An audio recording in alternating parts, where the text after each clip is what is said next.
Selamat siang pemirsa, iNews yang kembali hadir memperbaharui informasi Anda siang ini. Selain 3 informasi tadi, kami juga akan menghadirkan informasi terkait 3 orang anak di Australia kebal COVID-19. Ya, selain itu kami juga memiliki informasi tentang Indonesia yang sebentar lagi memiliki pabrik vaksin COVID-19 di Serang, Banten. Bersama saya Davi Pratama. Dan saya Arliza Hadi, inilah iNews yang selengkapnya.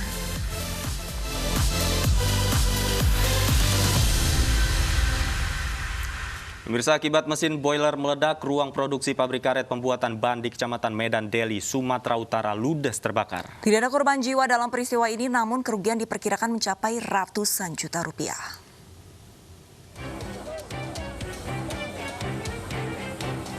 Warga Kecamatan Medan Deli, Sumatera Utara dikejutkan dengan ledakan di pabrik karet pembuatan ban di dekat permukiman mereka. Akibat ledakan, api dengan cepat membesar dan menghanguskan ruang produksi pabrik. Ya kita kan ibu lagi masak, atau orang dari sana naik kereta, itu kebakaran, baru kita keluar, kita tengok api itu udah berkobar terus, nah itulah terus rame orang datang itu tadi. Ini pabrik apa, Bu? Ini dulunya pabrik ban ya, sekarang tak pembuatan itu juga, tapi entah buat apa dia gitu, ibu pun kurang paham. Yang terbakar apa, Bu? Tahu? Gudang dalam itulah, orang tuh lagi kerja tadi kan, nah itu tadi meledak pada 5 unit mobil pemadam kebakaran dari Pemkot Medan diturunkan ke lokasi untuk menanggulangi kebakaran. Api berhasil dipadamkan 45 menit kemudian. Tidak ada korban jiwa dalam peristiwa ini, namun kerugian pabrik diperkirakan mencapai ratusan juta rupiah. Dari Medan Deli, Sumatera Utara, Yuda Bahar, iNews melaporkan.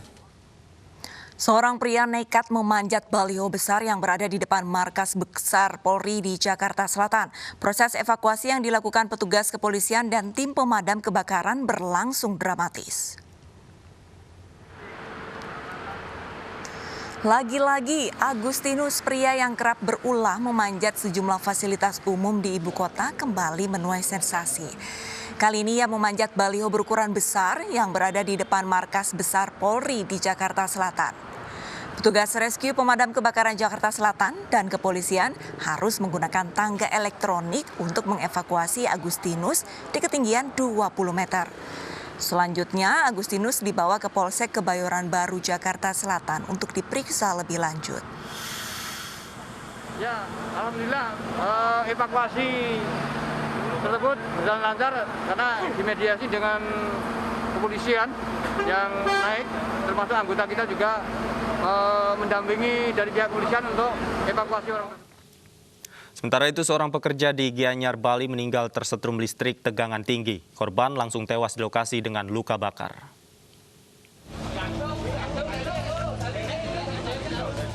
Nasib naas menimpa seorang pekerja di Kabupaten Gianyar saat memperbaiki plafon bocor di sebuah ruko di kawasan bypass Ida Bagus Mantra, Gianyar, Bali. Korban diketahui bernama Rizkilah Eka Yunanda, berusia 35 tahun. Korban berasal dari Desa Karangrejo, Sumbersari, Jember, Jawa Timur. Saat sebelum kejadian, korban hendak memperbaiki plafon toko yang bocor. Informasi yang kita dapat di lapangan bahwa ada pegawai yang ada di sini kesetrum oleh listrik, diduga disetrum listrik, akhirnya jatuh ke atap seng yang ada di toko ini. Mungkin lebih lanjut akan kita lakukan penyelidikan dan pemeriksaan para saksi-saksi yang ada di TKP. Namun tidak diduga, ketika naik menggunakan tangga, korban tersengat jaringan listrik tegangan tinggi hingga mengakibatkan korban meninggal dunia di tempat. Petugas BPBD beserta petugas kepolisian dibantu petugas PLN mengevakuasi korban dan membawa jenazah ke Rumah Sakit Sanjiwani Gianyar untuk pemeriksaan lebih lanjut. Dari Gianyar, Bali, Nyoman Astana, iNews melaporkan.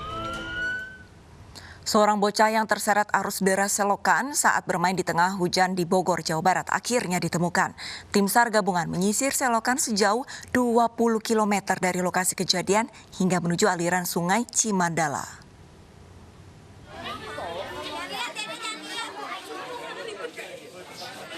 Tim SAR gabungan Kota Bogor akhirnya berhasil menemukan jasad Ariski Nurhayudin.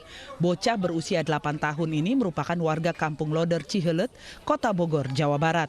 Ia hanyut terseret arus deras kali parit tidak jauh dari rumah orang tuanya pada Sabtu sore. Korban akhirnya ditemukan sejauh 20 km dari lokasi awal kejadian di aliran Kali Cimbandala, Cibinong, Kabupaten Bogor, Jawa Barat. Jenazah korban pun langsung dievakuasi ke rumah duka. Setelah ditemukan saat ini setelah diserahkan atau bagaimana? Saat ini korban langsung dari lokasi dari tempat ditemukan langsung dibawa ke pihak keluarga rumah duka. Sebelumnya bocah Malang ini dikabarkan hilang saat asik bermain hujan di tepian selokan rumahnya. Naas air selokan tiba-tiba meluap karena hujan lebat dan menyeret serta menenggelamkan tubuh korban. Dari Bogor, Jawa Barat, Furkon Munawar, iNews melaporkan. Pemirsa, 2 istri pengusaha penjual bahan bangunan adu mulut berebut harta dagangan suami. Tak cukup adu mulut, kedua istri yang kini menjanda ini berusaha saling menguasai barang material yang dijual di toko bangunan. Cerita Anda, kan si Ahok yang bilang, nanti kan bisa Ahok Cina pun bisa digeret. Meninggalnya di sana, masa aku pula yang nanggung semua yang uang 3 harian lah. Adu mulut ini tak terhindarkan antara istri kedua dan ketiga almarhum pengusaha penjualan bahan bangunan di Kabupaten Batubara, Sumatera Utara. Mereka saling mengklaim harta dagangan mendiang suami yang belum sepekan meninggal dunia. Tak cukup dengan adu mulut, istri kedua nekat mengambil paksa barang dagangan yang ada di toko bangunan. Barang-barang akan dibawa pergi dengan menggunakan truk. Tak terima, istri ketiga berusaha mempertahankan harta yang diklaim menjadi miliknya. Suamiku udah menikah kata dia, katanya menikah siri. Ayo kita sama-sama kerja. Maksudnya bayar utang-utang almarhum ini. Enggak. Kalau bon sini, kalau bon sana katanya. Loh, sementara bon yang di sini itu pindahnya ke sana, Bang. Larinya ke sana. Jadi orang menagih utang ini benar-benar pun aku. Itulah Pak, diambili barang-barang saya di situ, Pak. Aset-aset saya diambilinya semua. Siapa yang ngambil? Kalau saya tahu dia udah mantan istri yang kedua. Istri Misman, mendiang. Akhirnya ribut kedua istri mendiang pengusaha penjualan bahan bangunan ini harus melibatkan polisi sebagai mediator. Keributan ini sempat menarik perhatian warga dan pembeli bahan bangunan yang ikut mencoba menengahi keributan. Dari Kabupaten Batubara, Sumatera Utara, Daris Matondang, iNews melaporkan. Polisi menangkap oknum pencurian kotak amal yang sempat viral di media sosial di Malang, Jawa Timur. Pencurian kotak amal di masjid merupakan sindikat keluarga dan otak pencuriannya tak lain adalah kepala keluarga.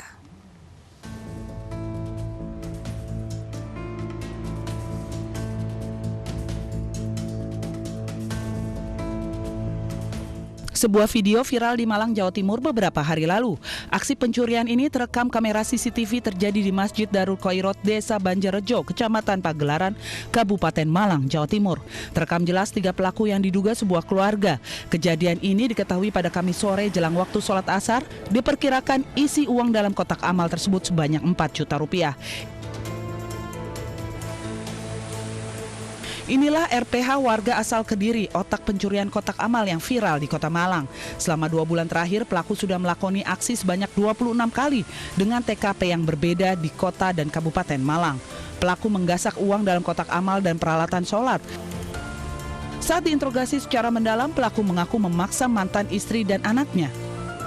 Bisa diamankan seorang lelaki yang berinisial RPH yang merupakan bapak ataupun sebagai otak dari kasus pencurian yang melibatkan satu keluarga ini yang mencuri kotak amal yang ada di masjid di kawasan Pagelaran. Kemudian juga dari keterangan si pelaku ini kita ketahui bahwa pelaku ini memaksa untuk mantan istrinya dan anaknya untuk ikut serta melaksanakan upaya pencurian yang dilakukan oleh si pelaku ini. Pelaku ini telah Atas perbuatannya, pelaku terancam dengan pasal 363 KUHP tentang pencurian dengan pemberatan, dengan ancaman hukuman hingga 7 tahun kurungan penjara. Sedangkan anak dan istri hanya dibina dan dipulangkan. Dari Kabupaten Malang, Jawa Timur, Syaif Hajarin, iNews melaporkan. Pemirsa, hilangnya penglihatan seorang siswi sekolah dasar yang diduga karena penggunaan gadget saat belajar online hingga kini masih dalam pemeriksaan. Dinas Pendidikan Goa, Sulawesi Selatan meragukan penyebab kebutaan ini karena belajar online, mengingat siswi tersebut baru menggunakan ponsel sejak 3 bulan terakhir.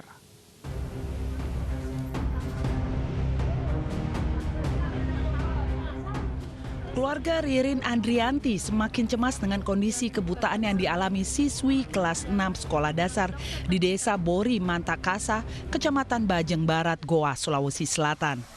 Keluarga pun menunjukkan hasil foto kedua mata yang mengalami pembengkakan pada syarafnya. Hal inilah yang diduga menjadi faktor hilangnya penglihatan Ririn. Dinas Pendidikan Kabupaten Goa pun memberikan tanggapan terkait keluhan keluarga Ririn yang disampaikan ke pihak sekolah. Dinas Pendidikan menduga kebutaan ini bukan akibat dari belajar online karena Ririn menggunakan ponsel untuk menyelesaikan tugas online baru pada bulan Agustus 2020. Jadi efektif penggunaan HP-nya itu adalah di Agustus, September, Oktober, dan November. Nah, jadi dari pendapat pribadi ini kecil kemungkinan karena faktor radiasi. Sementara tim dokter Rumah Sakit Universitas Hasanuddin menyebut faktor hilangnya penglihatan secara tiba-tiba terjadi akibat adanya penyakit lain pada bagian kepala Ririn. Penyakit lain inilah yang diduga kuat membuat syaraf mata Ririn mengalami pembekakan hingga buta. Di udem papil kita dapat dua-duanya, kemudian kemungkinan itu yang membuat visusnya itu menurun atau penglihatannya itu menurun. Yang biasanya penyebab udem papilnya itu karena paling sering itu karena adanya kelainan di intrakranial, artinya di kepala. Misalnya seperti ada tumor atau ada infeksi yang menekan saraf mata sampai penglihatannya dua-duanya itu Buta yang dialami Ririn berawal pada Sabtu sore 14 November 2020 lalu. Ririn sempat mengalami pusing usai mengerjakan tugas sekolah melalui ponsel selama 4 jam. Setelah mengalami pusing, penglihatan mata sebelah kirinya tiba-tiba buram. Hingga kini kedua matanya sudah tidak dapat melihat lagi. Dari Goa, Sulawesi Selatan, Bukma, iNews melaporkan.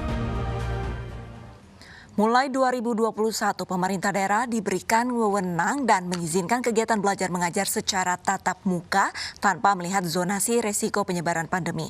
Namun Pemda harus mempertimbangkan aspek kesehatan dan kesiapan setiap sekolah.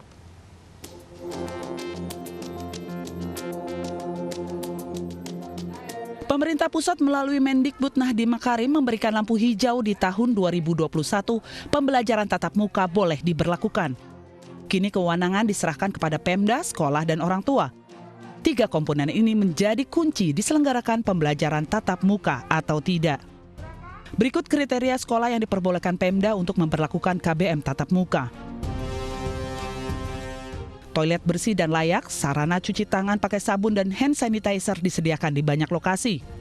Mampu mengakses fasilitas layanan kesehatan. Kesiapan penerapan 3M terlebih wajib menggunakan masker, di sekolah jaga jarak 1,5 meter. Setiap pendidik dan peserta didik serta siapapun yang akan masuk sekolah wajib dicek suhu tubuhnya. Memiliki pemetaan warga satuan pendidikan, artinya agar mudah men-tracing apabila ada yang terpapar COVID-19. Terakhir adalah yang terpenting mendapatkan persetujuan komite sekolah dan orang tua murid. Jika orang tua tidak mengizinkan siswa untuk masuk sekolah, maka sekolah wajib memberikan kegiatan belajar mengajar secara daring. Berikut kekurangan jika KBM secara daring. Kurang efektif sistem belajar mengajar. Banyak guru yang masih gagap teknologi dan murid yang merasa bingung akan pelajaran yang diajarkan secara daring.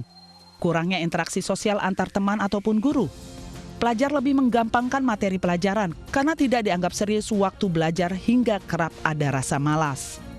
Sering lupa akan adanya tugas. Sebagian siswa terlena karena berada di rumah dengan waktu lama sehingga terasa sedang libur. Nanti kalau setelah adanya tatap muka sudah diperbolehkan, Pak, apa sih Pak upayanya Pak dalam penanganan siswa yang tidak dapat mengikuti pelajaran selama PJJ? Pasti akan kami berikan materi secara pribadi ya Mas ya. Tatap muka face to face pasti akan kami berikan sampai benar-benar anak ini paham betul materi yang akan kita sampaikan. Penyampaian materinya biasanya Mas, tidak ada beberapa materi yang memang agak susah disampaikan menggunakan sistem PJJ ini. Itu terus ada juga yang terkendala dengan gadget juga ada. Tidak mempunyai laptop atau laptopnya barengan dengan kakak atau adiknya, hal-hal semacam itu aja. Sedangkan sisi positif dari belajar daring adalah mencegah dan memutus mata rantai penyebaran COVID-19 dan pelajaran bisa dilakukan kapan saja asal dengan persetujuan di awal. Dari Depok, Jawa Barat, Iyung Rizky, iNews melaporkan. Pemerintah mengumumkan kegiatan belajar tatap muka diperbolehkan kembali digelar awal Januari tahun depan. Lalu seperti apa tanggapan orang tua atau wali murid terkait sekolah tatap muka? Nah, kali ini kita sudah terhubung bersama dengan Mbak Mesya Siregar. Selamat siang Mbak Mesya, apa kabar? Selamat siang, Alhamdulillah sehat walafiat dan masih bertahan. Baik, Mbak Mesya sebagai wali murid, tanggapan Anda seperti apa nih? Sebentar lagi ini siswa kan kembali bersekolah tatap muka di sekolah. Tanggapan Anda seperti apa? Iya, tanggapan aku pribadi sih sebenarnya satu sisi ini adalah sebuah kemajuan dan progres yang mana pasti udah dirindukan oleh anak-anak kita gitu ya untuk kembali ke sekolah. Tapi satu sisi juga tanggapan aku sangat concern dengan masalah SOP. Prosedur yang diterapkan nantinya di sekolah akan seperti apa, aku masih meninjau dan masih menunggu SOP nantinya akan seperti apa. Karena buat aku adalah tetap nomor satu adalah keamanan untuk anak-anak supaya tidak terpapar gitu loh. Jadi bukan hanya sistem zonasi aja, tapi juga penting sekali kejujuran dari setiap orang tua yang masih bekerja di luar, yang mempunyai resiko memaparkan COVID kepada anak-anaknya, yang kita nggak tahu begitu mengirimkan anak ke sekolah, ternyata ada yang terpapar dari orang tuanya yang masih bekerja di luar. Jadi concern aku lebih ke situ sih. Baik, Mbak Mesya, sembari menunggu prosedur yang dari sekolah, untuk persiapan Mbak Mesya pribadi menyiapkan anak-anak nanti akan kembali ke sekolah ini apa saja, Mbak? Persiapan yang akan dilakukan? Yang pasti sih anak-anak sudah sangat tahu masalah 3M gitu ya. Anak-anakku untungnya 2 anak sudah cukup bisa mengikuti prosedur protokol kesehatan. Tapi anakku yang ketiga beda ceritanya karena dia masih usia prasekolah, di mana dia belum terbiasa untuk melakukan protokol kesehatan dengan konsisten yang harus benar-benar didampingi untuk diingatkan tidak pegang sembarangan, tidak bersentuhan, kemudian tidak melepas maskernya. Jadi persiapannya untuk anak prasekolah ini lebih berat dibanding dengan kakaknya yang udah SMA dan SD gitu ya. Jadi kalau ditanya persiapannya apa, yang paling penting adalah menyiapkan anak-anak imun. Tubuh mereka ketika sekolah, mereka harus sehat walafiat dengan segala persiapan dari mulai asupan gizi dan lain sebagainya, dan juga tentunya edukasi ya yang paling penting. Dan balik lagi SOP-nya seperti apa. Jadi ketika aku nanti tahun depan sudah harus melepaskan anak-anak ke sekolah, aku harus sudah yakin sekali bahwa sekolah menjalankan SOP tersebut dengan baik gitu. Mbak Mesya selama ini pernah nanya nggak ke anak-anak tentang apa sih yang mereka mau? Apakah memang belajar dari rumah aja, ataukah ada antusiasme tersendiri dari mereka untuk kembali ke sekolah bermain dengan teman-teman? Seperti apa Mbak Mesya? Iya, beda-beda Mas. Jadi kebetulan anakku yang pertama, dia sama sekali udah terbiasa sekali dengan daring. Dia sudah menikmati sekali dengan sekolah daring karena mungkin fleksibel dan juga lebih santai gitu ya. Tapi anakku yang kedua beda karena menurut dia udah begitu rindu dengan keadaan sekolah, situasi sekolah dan teman-temannya gitu loh. Dan anakku yang ketiga juga yang prasekolah ini justru yang dicari adalah kegiatan sekolah dengan bermain bersama teman-temannya. Jadi kalau aku lihat memang kembali lagi dari kesiapan mental anak-anak. Anakku yang pertama nggak siap mental karena dia tahu bahwa COVID ini belum berakhir, angkanya masih naik. Jadi kakaknya yang SMA ini udah berpikir logis dengan kenapa tahun depan harus mulai untuk tatap muka. Tapi aku berdiskusi dengan banyak pertimbangannya pemerintah membuka kembali sekolah Kak gitu loh. Jadi yang paling penting adalah kita lihat dulu SOP-nya seperti apa. Kalau kamu ngerasa nyaman dan aman, ya udah berangkat sekolah. Tapi kalau anakku yang pertama ini dia ngerasa belum trust atau belum nyaman hatinya, aku tidak akan memaksakan dia untuk kembali ke sekolah.